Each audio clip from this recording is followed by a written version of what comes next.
warahmatullahi wabarakatuh. Perkenalkan, nama saya Elvira Aulidaryanti dengan NIM F1C4220039 dari Prodi Biologi Fakultas Sains dan Teknologi.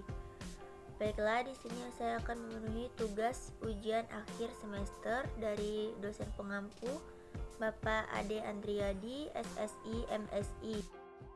Di sini saya akan membahas mengenai ekologi. Pertama, pengertian ekologi. Ekologi adalah ilmu yang mempelajari tentang hubungan timbal balik antara makhluk hidup dengan lingkungannya. Secara etimologis, ekologi berasal dari bahasa Yunani yaitu oikos dan logos. Oikos berarti rumah atau habitat dan logos yang berarti ilmu pengetahuan. Jadi, ekologi adalah ilmu yang mempelajari tentang makhluk hidup seperti tumbuhan, hewan, dan manusia untuk hidup bersama dan saling mempengaruhi. 2. Ruang lingkup ekologi. Ruang lingkup ekologi diawali dengan tingkatan yang paling bawah, yakni individu hingga ke tingkatan teratas yaitu biosfer.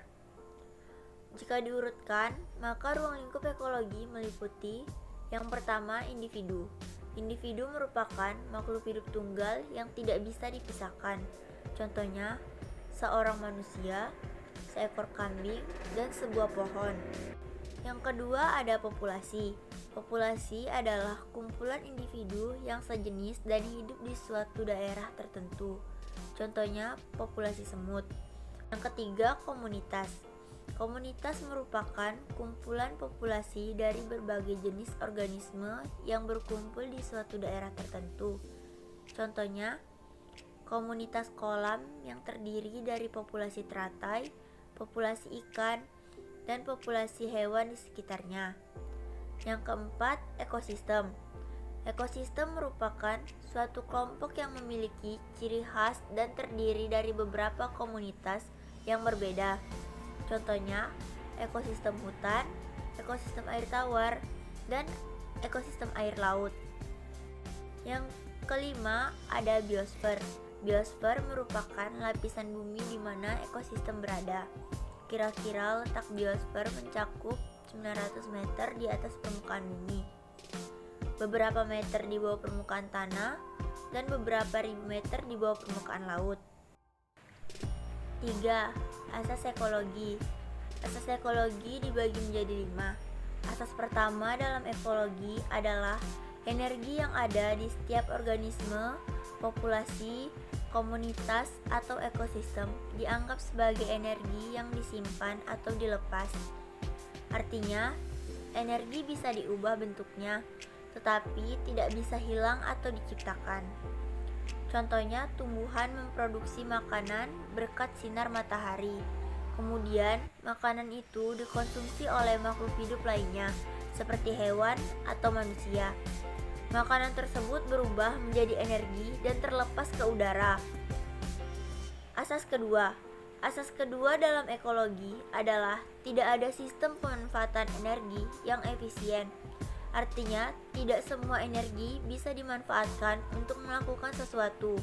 Contohnya, benda dengan suhu panas akan memancarkan energi panasnya ke benda sekitarnya yang suhunya rendah. Asas ketiga. Asas ketiga dalam ekologi adalah materi, energi, waktu, dan keanekaragaman termasuk dalam sumber daya alam. Artinya, sumber daya alam ini tidak berasal dari manusia, tetapi bisa dimanfaatkan untuk meningkatkan kesejahteraannya. Asas keempat. Asas keempat dalam ekologi adalah peningkatan ketersediaan sumber daya alam bisa mempengaruhi hal lainnya. Artinya, sumber daya alam yang ada bisa mempengaruhi kondisi penggunaan air, energi, produksi, dan lain-lain. Asas kelima. Asas kelima dalam ekologi adalah makhluk hidup yang lebih cepat beradaptasi akan lebih mampu bersaing. Artinya, makhluk hidup yang kemampuan adaptasinya tinggi akan lebih mudah bersaing, baik secara fisiologis maupun morfologis. 4. Manfaat ekologi. Yang pertama, mempermudah proses pemahaman terhadap perilaku makhluk hidup.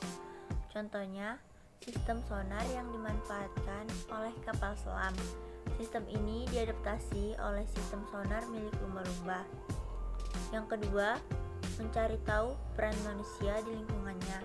Contohnya, penggunaan pestisida yang berlebihan sama sekali tidak baik untuk kesehatan makhluk hidup.